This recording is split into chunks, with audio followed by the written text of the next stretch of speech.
Ladies and gentlemen, let's cut straight to the chase. Stay away from white cars. Yes, those seemingly innocent vehicles that glide down the streets like polished angels are far more than just a mode of transportation. They're a warning sign, a flashing beacon signaling that chaos might be lurking nearby. But let's be clear, it's not the car itself. Cars don't drive themselves or by themselves. It's the driver, the person behind the wheel, who makes white cars a symbol of something deeper, something unsettling. White cars are not haunted, cursed, or imbued with supernatural forces. Instead, they are a reflection of their driver's mental state, a silent cry for help disguised as gleaming paint jobs. Today we're diving deep into why people who choose white cars might just be giving us a glimpse into their inner turmoil.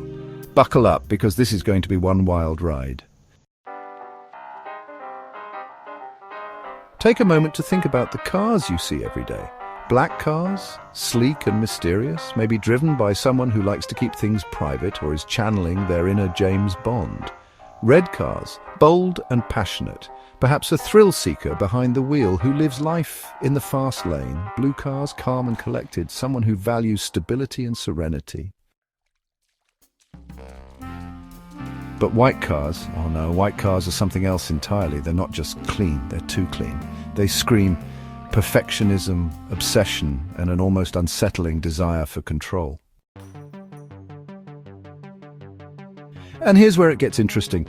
Have you noticed how often white cars seem to attract trouble? Whether it's a fender bender at rush hour or a high-speed chase on the evening news, white cars are always involved. But why? Is it because they're statistically more common? Or is it because people who choose white cars are revealing something deeper about themselves? From now on, I challenge you to stay vigilant when you see a white car. Observe its movements carefully. Does it swerve erratically? Does it park with obsessive precision? Does the driver look like they haven't slept in days? Because they've been polishing their car all night.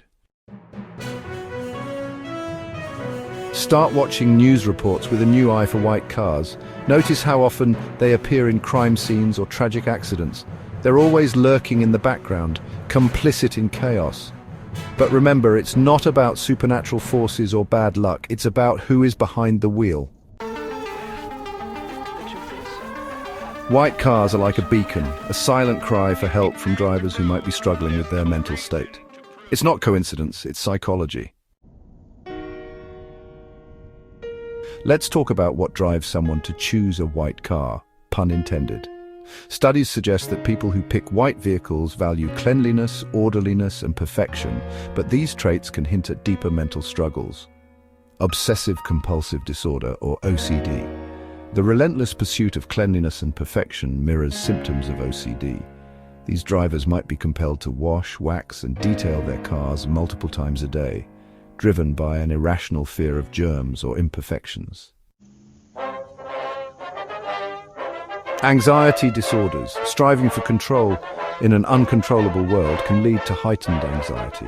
White car drivers might feel a need to maintain order in their lives to cope with underlying anxieties, and their car is just one aspect of that need for control. Narcissistic personality disorder, the desire for high social status through material possessions like pristine white cars, could signal narcissistic tendencies. These drivers might view their car as a reflection of their superior taste and social standing.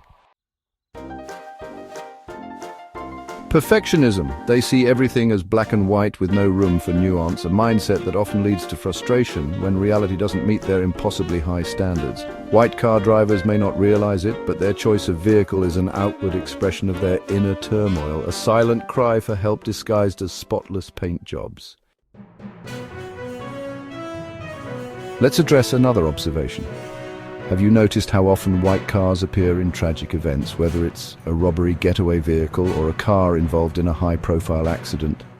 White cars are always there, like ghosts haunting society, but here's where we clarify again. It's not the car itself, it's the driver. People who choose white cars might be drawn to chaos because of their underlying need for control or perfectionism. Their obsession with maintaining order blinds them to danger, or worse, leads them straight into it. Imagine this headline: White car involved in yet another tragic incident. It's almost predictable at this point, but now you know why. Okay, let's face it, choosing a car color is a big deal. It's not just aesthetics, it's a statement. So what message are white car drivers trying to send?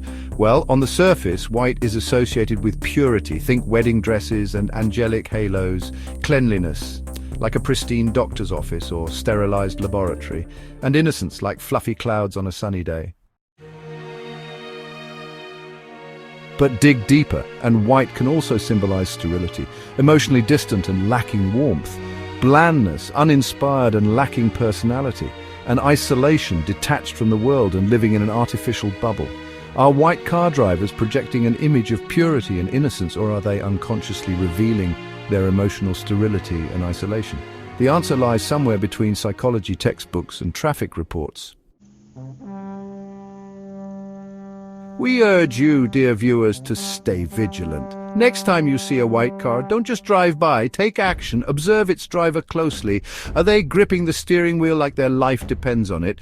Are they wearing gloves to avoid smudging their perfectly polished interior? Are they obsessively checking their mirrors every 5 seconds? And remember, if you see a white car speeding down the highway, don't try to outrun it. Instead, pull over and call our dedicated hotline 1-800-WHITE-CAR. Our team of experts will dispatch professionals trained in white car driver psychology to safely escort them off the road. Imagine living in a world where everyone fears white cars. People cross the street when they see one approaching. Police issue warnings about white car hotspots. Schools teach children to avoid them at all costs. Therapists specializing in white car-related anxiety are in high demand. Support groups for survivors of white car incidents pop up across the country. And what about therapy groups for recovering white car owners? Hi, my name is Mike, and I used to drive a pearl white SUV. Hi, Mike, the group responds solemnly. Mike continues. It started with weekly washes, but soon I was vacuuming my trunk every day and polishing my rims at 3 a.m. Or picture this dystopian future. Governments ban white cars entirely. Drivers repaint their vehicles or face hefty fines for complicity in societal chaos. Anti-white car glasses become mandatory for pedestrians, filtering out all white vehicles from view. So what have we learned today? White cars may seem harmless on the surface, but they're anything but innocent. They're reflections of their driver's mental state, a silent cry for help masked by gleaming paint jobs, whether driven by OCD tendencies or narcissistic delusions, or perhaps just pure coincidence. One thing is clear: stay away from white cars. Or better yet, embrace your inner chaos and choose individuality, like neon green or fiery red. Remember, it's not about judging people, it's about understanding them, or at least making them part of an entertaining discussion.